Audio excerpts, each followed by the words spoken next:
Hollywood silver screen presenting fall. इस कहानी की शुरुआत में हमें बैकी नाम की एक लड़की को दिखाया जाता है जो माउंटेन क्लाइंबर है। उसकी अभी अभी डैन से शादी हुई है।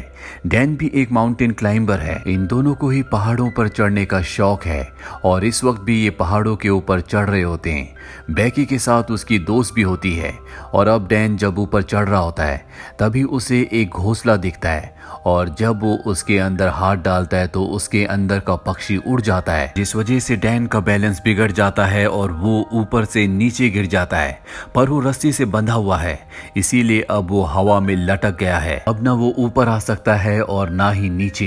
ये दोनों के दोनों डैन को बचाने की कोशिश करते हैं लेकिन ये उसकी मदद नहीं कर पाते और तभी उसकी रस्सी का क्लिप निकल जाता है।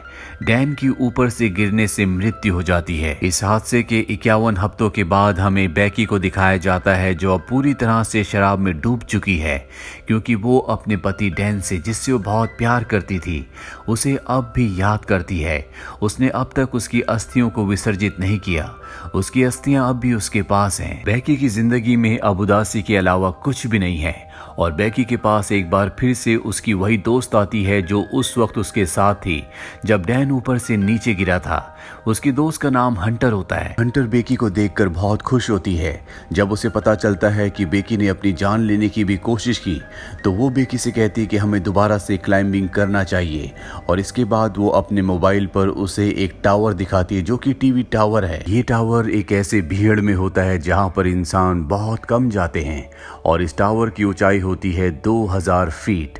हालांकि बेकी इस जगह नहीं जाना चाहती और जब उसकी दोस्त हंटर कहती है कि उस टावर के ऊपर चढ़ने के बाद तुम डैन की राख को वहां से उड़ा देना, इससे उसकी आत्मा को शांति मिलेगी, तो बेकी मान जाती है और अभी दोनों के दोनों उस भीड़ में पहुंच जाते हैं जहां पर ये वीडियोस बना रहे होते हैं, फोटोज खींच रहे होते हैं और हंटर उन वीडियोस को और फोटोज को अपने इंस्टाग्राम पर अपलोड कर रही होती है। अभी देखते हैं कि टावर इनके सामने है जो आसमान की गहराइयों के अंदर जा रहा है क्योंकि इसकी ऊंचाई बहुत ज्यादा है। आज से पहले इन्होंने कभी भी इतनी ऊंचाई तक चढ़ने की कोशिश नहीं की। इन दोनों को डर तो लग रहा होता है पर अब ये धीरे धीरे ऊपर चढ़ना शुरू कर देते हैं। बेकी का डर ज्यादा होता है क्योंकि उसे पता है कि ये लोहा जिससे टावर बना है वो बहुत पुराना है। उसकी आवाज उसे लगातार आ रही होती है और धीरे धीरे वो भी हंटर के पीछे ऊपर चढ़ रही होती है और जब ये आधे टावर तक पहुंच जाते हैं तो इन्हें एहसास होता है कि यहाँ पर हवाएं बहुत तेज है। ये हाइट इतनी होती है जितनी आईफिल टावर की है, यानी लगभग पूरे 1000 फीट। अभी लगातार ऊपर चढ़ना शुरू कर देते हैं और जब बेकी नीचे देखती है तो उसे डर लगना शुरू हो जाता है क्योंकि उसने पिछले 1 साल से क्लाइंबिंग नहीं की। लगातार ऊपर चढ़ते हुए अब ये टॉप तक पहुंचने वाले होते हैं तभी बेकी सीढ़ी पर पैर रखती है और वहां से एक स्क्रू गिर जाता है जिसके बारे में इन्हें पता नहीं चलता। अभी दोनों के दोनों 2000 फीट यानी कि टावर के ऊपर तक पहुंच चुके हैं जहां से इन्हें दुनिया बहुत अलग दिख रही होती है। इतनी हाइट पर चढ़ने के बाद, एक टारगेट को अचीव करने के बाद अब बेकी को भी अच्छा लग रहा होता है। ये दोनों के दोनों यहाँ पर एंजॉय करते हैं, बहुत सारी फोटोज क्लिक करते हैं। साथ ही हंटर जो ड्रोन कैमरा अपने साथ यहाँ पर लाई होती है उसे वो अपनी वीडियोस भी बनाती है ताकि इंस्टाग्राम पर अपलोड कर सके। ये दोनों के दोनों बहुत खुश हैं। हंटर इतनी एक्साइटेड होती है कि वो टावर से लटक जाती है और बेकी को उसकी फोटोज क्लिक करने को कहती है। इसके बाद वो बेकी को भी ऐसा करने को कहती है। बेकी भी उसके कहने पर ऐसा करती है और अब ये दोनों के दोनों बहुत खुश हैं। इसके बाद बेकी डैन की राख को यहाँ से हवा में उड़ा देती है जिससे उसे तसल्ली मिलती है। ये दोनों के दोनों बहुत इमोशनल हो जाते हैं लेकिन बेकी फाइनली अब डैन को अलविदा कह चुकी है, यानी कि अब उसकी जिंदगी की एक बार फिर से शुरुआत हो गई। अब ये दोनों के दोनों अपना सामान पैक करके नीचे जाने की तैयारी करते हैं। सबसे पहले बेकी नीचे उतरती है पर तभी वो स्क्रू जो कि निकल गया था उस जगह से लैडर टूट जाती है। बेकी हवा में लटक जाती है पर रस्सी की वजह से वो जमीन पर नहीं गिरती, जिसके बाद हंटर उसे वापस ऊपर खींच लेती है। लेकिन बेकी के पास जो बैग था जिसके अंदर इनके खाने पीने की चीजें थी वो नीचे डिश पर अटक जाता है जहां तक पहुंचना लगभग पूरी तरह से नामुमकिन है। ये अपने मोबाइल्स को भी चेक करते हैं लेकिन यहाँ पर इतनी ऊंचाई पर कवरेज नहीं होता, यानी कि ये दोनों के दोनों अब 2000 फीट की ऊंचाई पर फंस चुके हैं। यहाँ दूर दूर तक कोई भी नहीं होता। अगर कोई हुआ भी तो इतनी ऊंचाई से इनकी आवाज नहीं सुन सकता। यहीं टावर के ऊपर एक बॉक्स होता है जिसके अंदर एक फ्लेयर गन और एक दूरबीन होती है। और दिन में फ्लेयर गन का इस्तेमाल करने का कोई भी मतलब नहीं है, क्योंकि फ्लेयर गन को दिन में कोई नहीं देखेगा। अभी दूरबीन से देखते हैं तो सामने इन्हें एक गाड़ी दिखती है, लेकिन वो लोग इन्हें इतनी ऊंचाई पर नहीं देख सकते, ना इनकी आवाज सुन सकते हैं। हंटर एक बार फिर से अपना मोबाइल देखती है और जो पोस्ट उसने इस टावर के बेस से की थी वो पोस्ट इंस्टाग्राम पर पोस्ट हो चुकी होती है, जिस पर बहुत सारे लाइक्स और कमेंट्स होते हैं। इसका मतलब ये है कि टावर के तल पर कवरेज है। और अब हंटर अपने मोबाइल पे मदद के लिए एक मैसेज को रिकॉर्ड करती है और इंस्टाग्राम पर उसे पोस्ट कर देती है। इसके बाद वो अपने मोबाइल को रस्सी से बांधकर टावर से नीचे लटकाती है ताकि कवरेज आए और उसका मैसेज पोस्ट हो जाए। लेकिन बहुत देर तक वेट करने के बाद भी ऐसा नहीं होता। और अब हंटर अपने मोबाइल को अपने सॉक्स के अंदर रखती है, उसके बाद शू के अंदर रखती है और ऊपर से नीचे फेंक देती है ताकि नीचे गिरने के बाद उसका मैसेज चला जाए और इनकी मदद के लिए कोई आए। फोन शूज और सॉक्स के अंदर रखने की वजह से नहीं टूटा होता। और कुछ ही देर बाद ये ऊपर दूरबीन से देखते हैं जहां इन्हें नीचे एक आदमी दिखता है जो फोन पर बात कर रहा होता है। उसके साथ उसका डॉग भी होता है, पर वो इन्हें इतनी ऊपर ना देख सकता है और ना ही इतनी ऊपर से इनकी आवाज को सुन सकता है। यहाँ पर वो अपने फोन में बहुत ज्यादा मग्न होता है। उसे अपनी प्रेजेंस का एहसास दिलाने के लिए ये ऊपर से एक और शू को फेंकते हैं। हालांकि वो शू तो देख लेता है, लेकिन उसे ऐसा लगता है कि ये पहले से यहाँ पर था और वो अपने डॉग के साथ वहां से जाने लगता है। हालांकि बेकी यहाँ पर फ्लेयर गन चलाने की कोशिश भी करती है, लेकिन हंटर उसे रोक लेती है और कहती है कि रात होने का हमें इंतजार करना होगा, रात को वो हमारी फ्लेयर गन को देख लेंगे। और अब यहाँ पर अंधेरा हो जाता है, जिसके बाद ये फ्लेयर गन चलाते हैं। साथ ही अपने मोबाइल की टॉर्च को ऑन करके अपने हाथ से हिलाना शुरू कर देते हैं।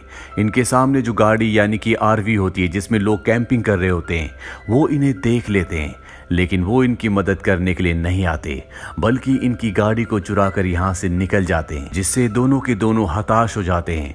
जैसे जैसे रात होती है इन्हें नींद आना शुरू हो जाती है। ये वहाँ पर सो जाते हैं, लेकिन जगह बहुत कम है। हंटर ऊपर से गिरने वाली होती है कि बेकी उसे पकड़ लेती है। तभी वो देखती है कि उसके पैर पर एक टैटू बना है जिस पर लिखा होता है 143। ये देखकर बेकी हैरान हो जाती है, क्योंकि उसका हस्बैंड डैन उसे हमेशा कोड वर्ड में आई लव यू कहता था, यानी कि 143। वो समझ जाती है कि डैन के बीच में और हंटर के बीच में कुछ न कुछ था, और जब वो हंटर से पूछती है तो वो एक्सेप्ट कर लेती है। वो बेकी से माफ़ी भी मांगती है, लेकिन बेकी अब पूरी तरह से नम हो चुकी है। बेकी की नज़र अब भी उस बैग पर होती है जो बैग नीचे एंटीना में यानी कि डिश पर अटका हुआ है। उसके अंदर इनका ड्रोन और खाने पीने की चीज़ें हैं। किसी भी कीमत पर इन्हें उस बैग को ऊपर लाना होगा, पर वहाँ पर सीढ़ियाँ नहीं होती, इसीलिए उस बैग तक पहुँचना इतना आसान नहीं है। पर हंटर जो कि बहुत ही साहसी होती है वो रस्सी की मदद से नीचे जाना शुरू करती है, पर इससे पहले कि वो डिश तक पहुँचती रस्सी खत्म हो जाती है। हंटर जंप लगाकर डिश तक पहुँच जाती है। अब उसके पास बैग है, लेकिन रस्सी उससे दूर होती है। वो सेल्फी स्टिक की मदद से बैग को रस्सी में अटकाती है और इसके बाद खुद भी जंप मारकर रस्सी को पकड़ लेती है। पर रस्सी से ऊपर चढ़ना इतना आसान नहीं है, क्योंकि इसमें बहुत ताकत लगती है और उसके हाथ जख्मी हो रहे होते हैं, जिस वजह से रस्सी उससे छूट जाती है और नीचे गिर जाती है। बेकी जब नीचे देखती है तो वो अब भी रस्सी से अटकी हुई होती है और वो उसे रस्सी के साथ ऊपर खींच लेती है, जिस वजह से उसकी जान बच जाती है।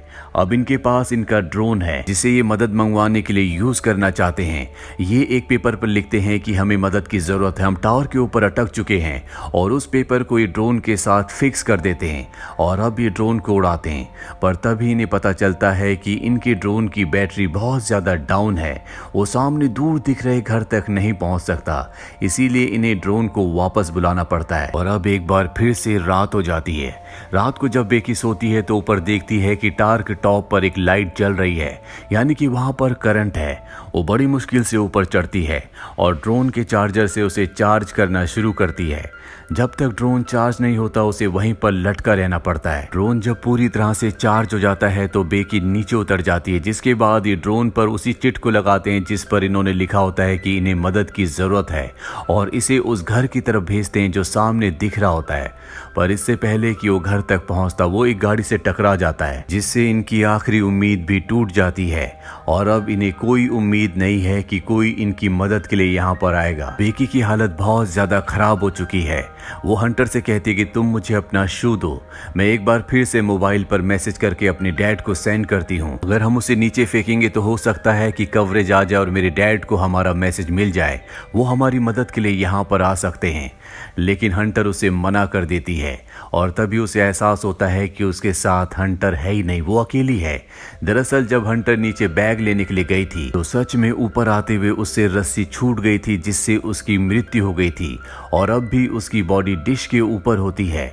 दरअसल बेकी सिर्फ यहाँ पर हेल्यूसिनेट कर रही होती है, पर अब उसे सच्चाई का पता चल चुका है कि वो इस स्टार के ऊपर अकेली है और उसकी जीने की उम्मीदें पूरी तरह से खत्म हो चुकी है। वो मरने से पहले अपने पिता के लिए आखिरी मैसेज रिकॉर्ड करती है, लेकिन वो यहाँ से डिलीवर नहीं हो सकता क्योंकि यहाँ पर कवरेज नहीं है।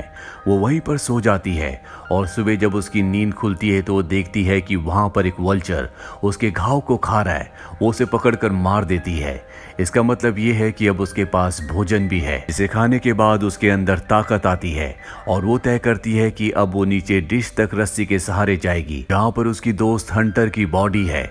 बड़ी मुश्किल से वो रस्सी से नीचे उतरती है और हंटर की बॉडी तक यानी कि डिश तक पहुंच जाती है, जिसके बाद वो हंटर के शू के अंदर अपने मोबाइल को रखती है और उसे हंटर की बॉडी के साथ फिक्स कर देती है। वो हंटर को सॉरी कहती है और इसके बाद वो हंटर की बॉडी को शू के साथ नीचे फेंक देती है ताकि सेल फोन डिस्ट्रॉय ना हो। दरअसल पिछली बार जब इन्होंने शू के साथ सेल फोन को नीचे फेंका था तो वो डिस्ट्रॉय हो गया था, जिस वजह से इनका मैसेज कभी डिलीवर हुआ ही नहीं। और अब जबकि उसने बॉडी के साथ शू के अंदर मोबाइल को डालकर नीचे फेंका है तो वो पूरी तरह से सुरक्षित रहेगा। दरअसल टार के ऊपर कवरेज ना आने का ये भी कारण होता है कि यहाँ पर इसके अपने इतने सिग्नल होते हैं कि वो दूसरे सभी प्रकार के सिग्नल्स को ब्लॉक कर रहा होता है। एक बार फिर से रात हो जाती है और बेकी के फादर यहाँ पर आ जाते हैं। वो देखते हैं कि टार के आसपास भीड़ है और वहां पर बेकी की डेड बॉडी है जिसे पुलिस ले जा रही है। ये देखकर वो पूरी तरह से टूट जाते हैं क्योंकि वो अपनी बेटी से बहुत प्यार करते हैं। पर तभी वो देखते हैं कि पीछे बेकी खड़ी है जो पूरी तरह से ठीक है, उसके साथ डॉक्टर्स भी होते हैं। वो बेकी को अपने गले से लगा लेते हैं और इस तरह से बेकी की जान बच जाती है। तो ये थी पूरी कहानी फिल्म फॉल की। ये फिल्म ईयर 2022 में रिलीज हुई थी। IMDb पर इसकी रेटिंग है 6.4। उम्मीद करते हैं कि ये कहानी आपको पसंद आई होगी।